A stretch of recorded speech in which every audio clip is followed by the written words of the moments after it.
Hello everyone, Vande Mataram IAS online platform पर स्वागत है आप सभी लोगों का। अध्याय 8 के क्लास 19 में आज हम लोग देखेंगे सिंचाई, इरिगेशन को।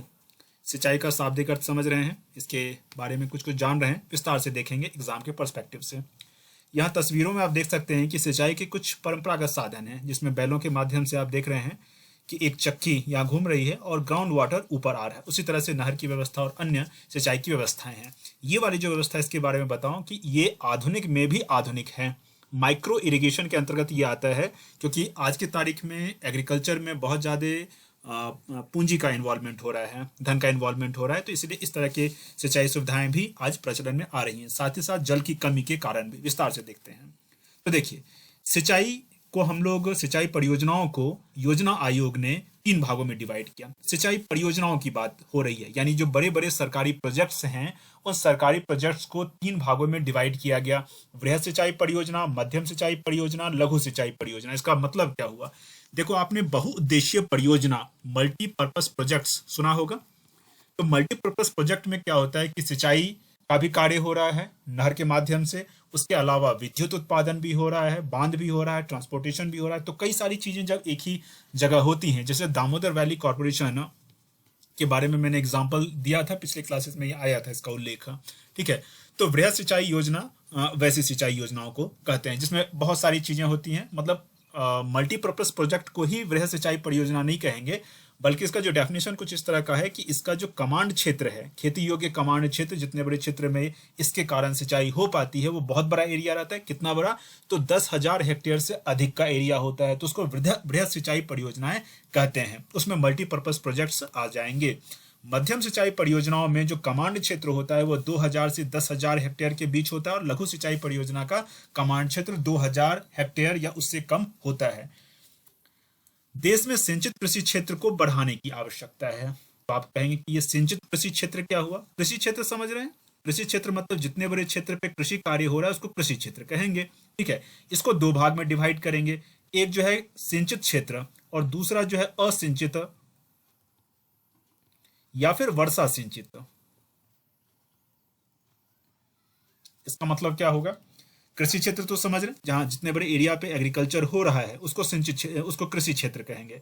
अब कृषि कार्य के लिए जल की आवश्यकता होती है, सब जान रहे हैं, लेकिन जल की आवश्यकता की पूर्ति अगर नेचुरल तरीके से हो रही है, वर्षा के पानी से हो रही है, तो उसको असिंचित क्षेत्र के ही अंतर्गत लेते हैं। लेकिन अगर मान लो कि सिंचाई के लिए आधुनिक जो भी साधन है, जो पीछे आपने पिक्स देखा है, उसका उपयोग अगर हम कर रहे हैं तो उतने बड़े क्षेत्र को क्या कहेंगे? सिंचित क्षेत्र कहेंगे।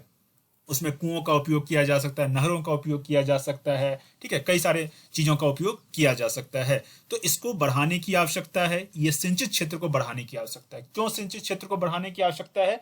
क्योंकि जो असिंचित है या वर्षा सिंचित है वो मौसम पर निर्भर हो जाता है। ठीक है, कई बार किसानों को मौसम के कारण धोखा भी खाना पड़ता है, उनका जो फसल बर्बाद हो जाता है। इसीलिए सिंचित क्षेत्र जब होगा तो किसान एश्योर रहेगा कि इतने समय मुझे क्या करना है कि सिंचाई कर लेनी है, वो हो जाएगा उसको सिंचाई। वैसे इसकी भी अपनी कमियां हैं, इसका भी अपना लिमिटेशन है, उसको भी हम देखेंगे। और वर्षा सिंचित जो है उसका भी ऐसा नहीं है कि वो बहुत ही खराब चीज है। जब से धरती पे एग्रीकल्चर हो रहा है तो वर्षा के द्वारा ही फसलों को सिंचित किया जाता है। ठीक है, तो इसको भी बहुत लेकिन नेगेटिव नहीं होंगे, क्योंकि हम आगे फैक्ट देखेंगे तो लगभग 50% क्षेत्र अभी भी जो है असिंचित ही है।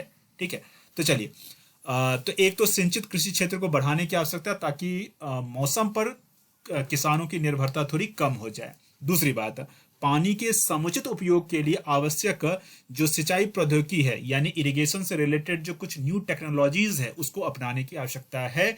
इसके लिए मोर क्रॉप पर ड्रॉप, यानी कि अधिक उपज प्रति बूंद, यानी प्रति बूंद अधिक उपज पर फोकस करने की आवश्यकता है।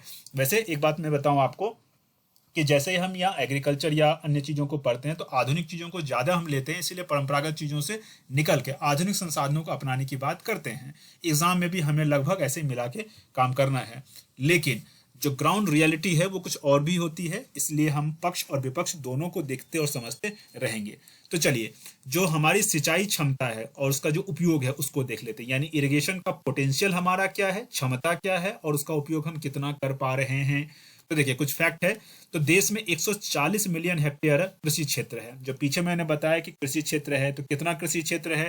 तो 140 मिलियन हेक्टेयर कृषि क्षेत्र है, उसमें से इतना मिलियन हेक्टेयर सिंचित भाग है, यानी प्रतिशत आप याद रखना, ये तो याद रहना थोड़ा मुश्किल होगा, लमसम एक याद रख लेना कि 48.8%, या फिर ये याद रखना कि लगभग 50%, लगभग 50% हमारा जो है सिंचित भाग है। ऐसे भी हम कई बार करते हैं, क्योंकि एग्जैक्ट कई बार फिगर हमें नहीं पता होता है, या अलग अलग सोर्स से अलग अलग फिगर होता है, इसलिए लमसम हम यूज कर लेते हैं, ठीक है। तो एग्जाम में उसका ज्यादा इफेक्ट नहीं पड़ता है बहुत सारी चीजों में। तो लगभग हमारा 50% क्या है, सिंचित भाग है, जहां आधुनिक कृषि के साधनों का हमने क्या किया है, उपयोग किया। आधुनिक मतलब उस संदर्भ में ये भी आधुनिक ही है, क्योंकि ये वर्षा सिंचित तो नहीं हुआ, लोगों ने ही इसको डेवलप किया है, तो इसीलिए भी ये भी आधुनिक है ना। वर्षा के माध्यम वर्षा सिंचित जो क्षेत्र है उसकी तुलना में ये आधुनिक है, लेकिन इसकी तुलना में ये आधुनिक है ना। और इसकी तुलना में वो जो ड्रिप इरिगेशन हो रहा था, स्प्रिंकल जो होता है, वो ज्यादा आधुनिक है। फिर चलिए आगे बढ़ते हैं।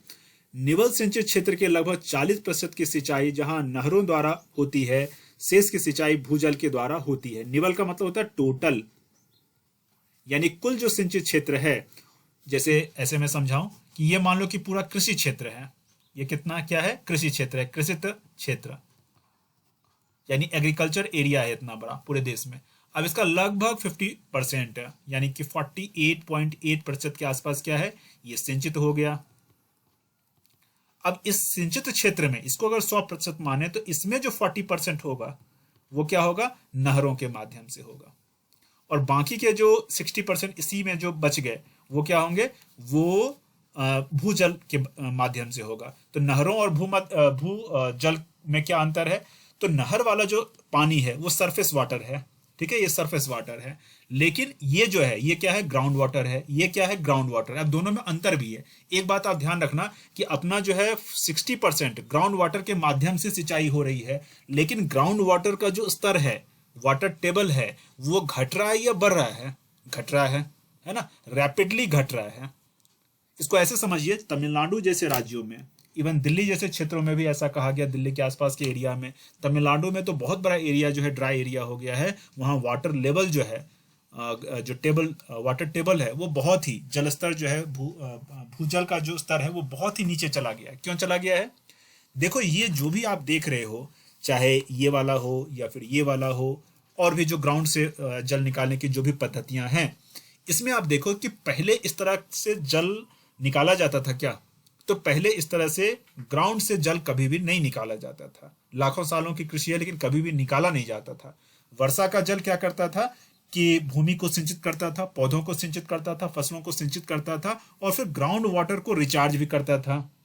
हाँ, सिंचाई के कुछ मानव निर्मित साधन भी थे, जैसे तालाबों के माध्यम से किया जाता था, नदियों के पानी का उपयोग किया जाता था, बट इस तरह से विद्युत आदि का प्रयोग करके ग्राउंड वाटर को चूसा नहीं जाता था। तो इस तरह से क्या हो रहा है कि ग्राउंड वाटर निकल तो रहा है, लेकिन हमने रिचार्ज करने का ध्यान नहीं रखा। और साथ ही साथ अभी जितना ज़्यादा कंक्रीट का जो जंगल बन रहा है, यानी बहुत बड़े बड़े एरिया जो है सीमेंट से एकदम से पाट दिए गए हैं, तो उसमें नीचे जल को रिचार्ज करने का कोई सुविधा ही नहीं है, नीचे पानी जा ही नहीं पा रहा है। सरकार कुछ कुछ कार्य कर रही है, लेकिन फिर भी जो पूरी तरह से नेचुरल हो सकता है वो तो नहीं कर पा रही है ना।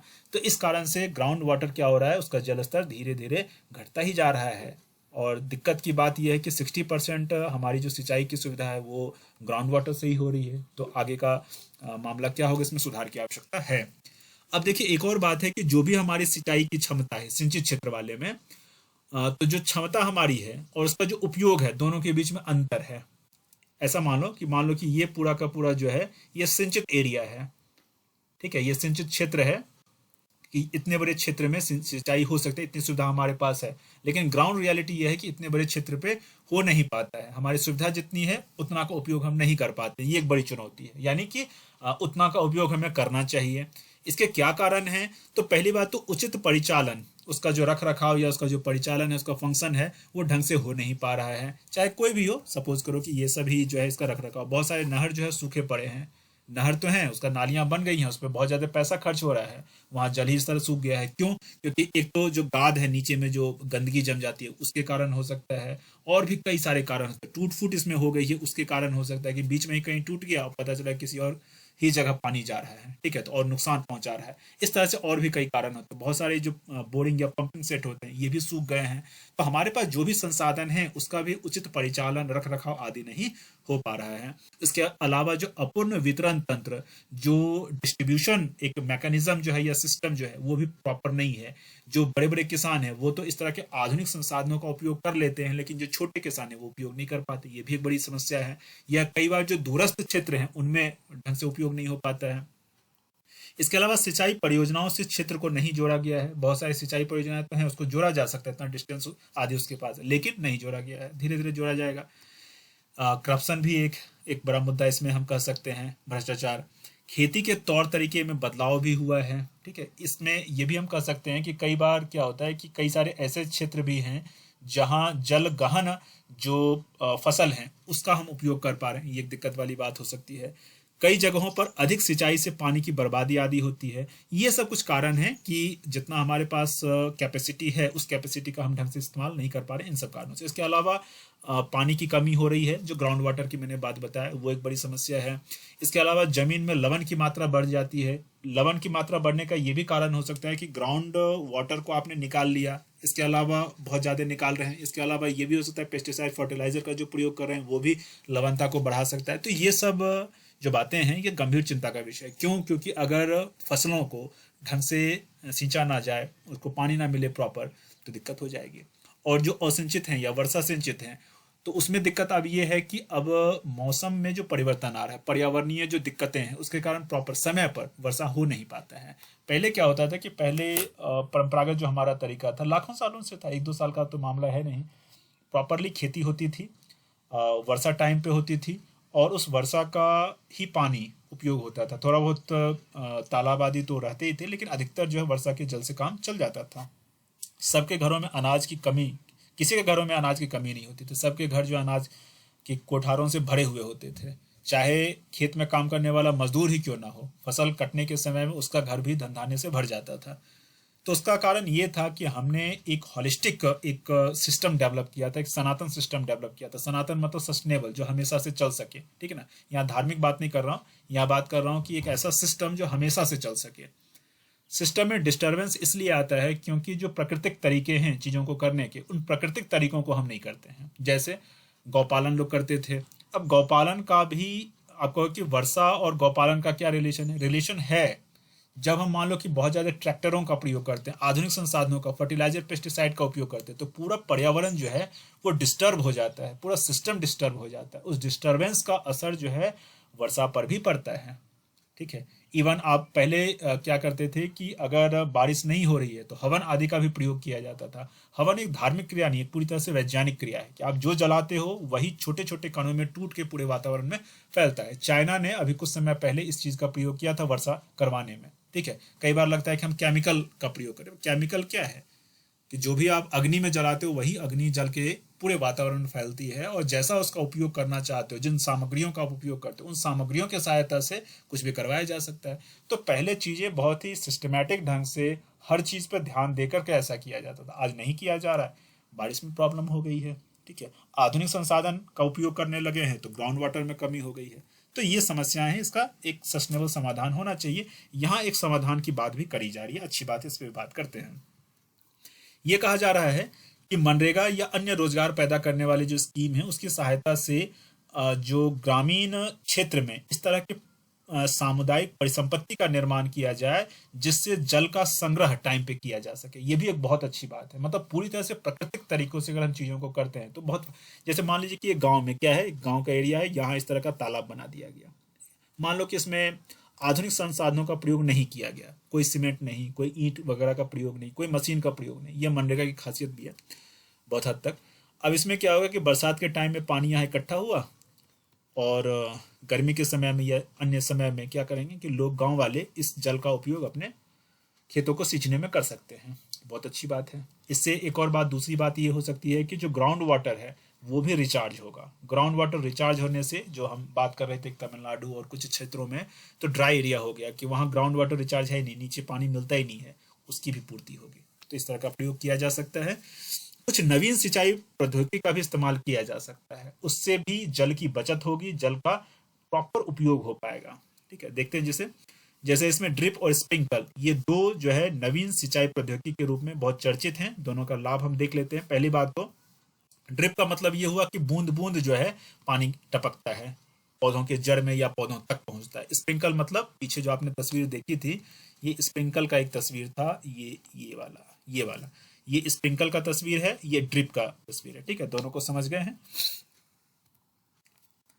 अब इन पद्धतियों का अगर उपयोग करते हैं तो ये पद्धतियां पानी के समुचित इस्तेमाल का प्रतिशत बढ़ा सकती हैं, यानी प्रॉपर ऑप्टिमम यूटिलाइजेशन हो सकता है। इससे सिंचाई के जल की 20 से 48% बचत हो सकती है। यानी जल जितना लग सकता है, पहले मान लो कि 100 यूनिट लगता था, तो अब लगभग 50 यूनिट या उससे थोड़ा ज़्यादा या कम लग सकता है। इसके अलावा ऊर्जा खपत और मजदूरी लागत भी घट सकती है। 10 से 17% तक की बिजली की बचत हो सकती है। श्रम लागत में बचत हो सकती है। ठीक है, प्रतिशत में दिया गया है।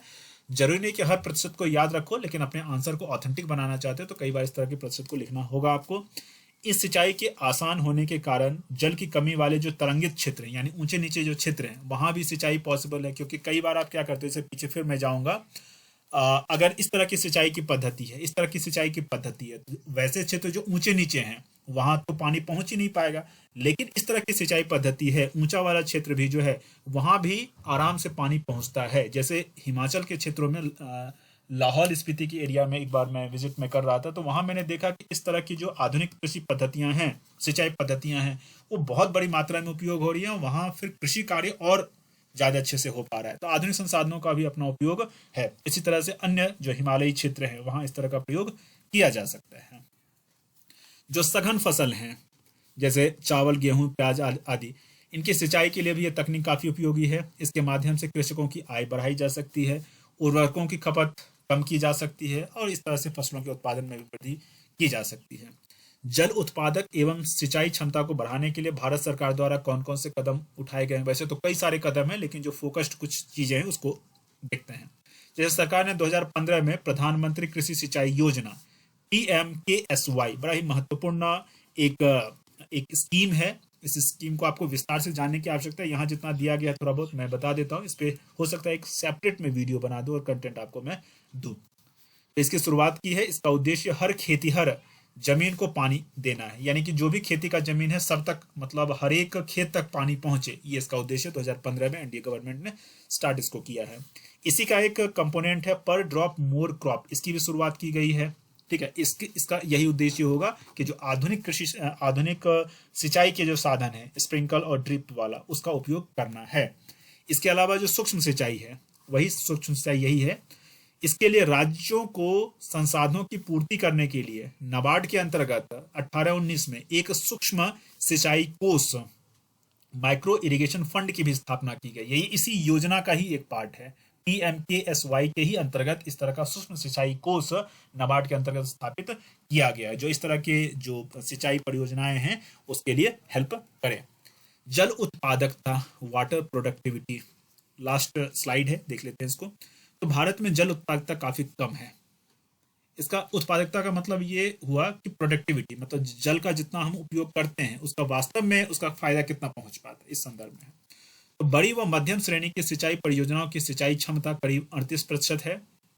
नीति आयोग के अनुसार सतह सिंचाई प्रणाली, सतह मतलब जो सरफेस कैनाल वगैरह का है, को 35 से 40% जो अभी है उसको कितना करने की आवश्यकता है? 60% करने की आवश्यकता है। ठीक है, भूजल सिंचाई को 70 से 75% तक करने की आवश्यकता है। वैसे एक बात है कि बढ़ाने की आवश्यकता ये है, लेकिन इसको बढ़ाने की आवश्यकता है जो सरफेस वाला है।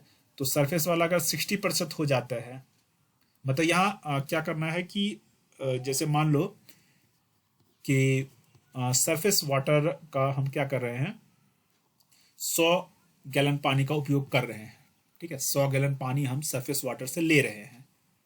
अब 100 को नहीं बढ़ाना है, 100 को नहीं बढ़ाना है। क्या करना है कि 100 का जो उपयोग कर रहे हैं उसमें 100 में 100 का उपयोग कर ले।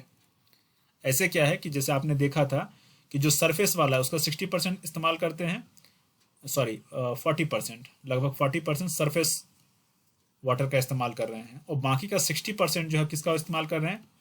ग्राउंड वाटर का इस्तेमाल कर रहे हैं। अभी जो 40% मान लो कि 100 है, थोड़ी देर के लिए 100 गैलन है। अब इसमें कह रहा है कि इसमें मैक्सिमम आप उपयोग करें, क्योंकि इसका अभी जो है कितना हो रहा है, इसका अभी जो है मतलब 30 से 40% ही उपयोग कर पा रहे हैं। यानी 100 गैलन अगर पानी निकला तो उसका 40 गैलन के ही आसपास उपयोग कर रहे हैं, तो इसको बढ़ाने की आवश्यकता है। 100% तो नहीं किया जा सकता क्योंकि कुछ पानी की तो बर्बादी होगी, लेकिन इसको बढ़ाइए। उसी तरह से मान लो कि 60% ओवरऑल 60% हम क्या कर रहे थे, ग्राउंड वाटर का इस्तेमाल कर रहे थे। अब 60% में 100 गैलन मान लो है यहाँ भी, तो इसको भी क्या करने की आवश्यकता है, इसको भी मैक्सिमम आप उपयोग में ला सकें। कुछ पानी की कमी हो लेकिन 70 से 75% तक इसका उपयोग हम कर सकें। तो यही जल का क्या हुआ, उत्पादकता हुआ। तो जल उत्पादकता को निम्नलिखित तरीके से बढ़ाया जा सकता है। तो बचे हुए जल का फिर से प्रयोग किया जाए, खेती में बेहतर जल प्रबंधन को कुशलता से अपनाया जाए, सूक्ष्म सिंचाई विधियों को प्रोत्साहित किया जाए, बेकार पानी का उपयोग किया जाए, संसाधन संरक्षण तकनीकों का इस्तेमाल आदि किया जाए। जो स्मार्ट एग्रीकल्चर है, स्मार्ट एग्रीकल्चर को भी आप जो है, जो माइक्रो इरिगेशन है उसको स्मार्ट एग्रीकल्चर से भी आप जोड़ के समझ सकते हो। तो चलिए आज का क्लास हम यहीं खत्म करते हैं। उम्मीद करता हूँ कि ये क्लास आपको अच्छा लगा होगा, वीडियो अच्छा लगा होगा। तो लाइक कर सकते हैं इसको अपने मित्रों के साथ, जो आपके ग्रुप्स बहुत सारे होते हैं वहाँ शेयर कर सकते हैं, फेसबुक आदि पे शेयर कर सकते हैं। चैनल पर नए हैं तो सब्सक्राइब कर दीजिए, और ये बेल आइकन है इसको आप जरूर दबा दीजिए। उससे क्या होगा कि जो भी वीडियोस हैं उसका नोटिफिकेशन आपको टाइम पर मिल जाएगा। मिलते हैं अगले क्लास में। जय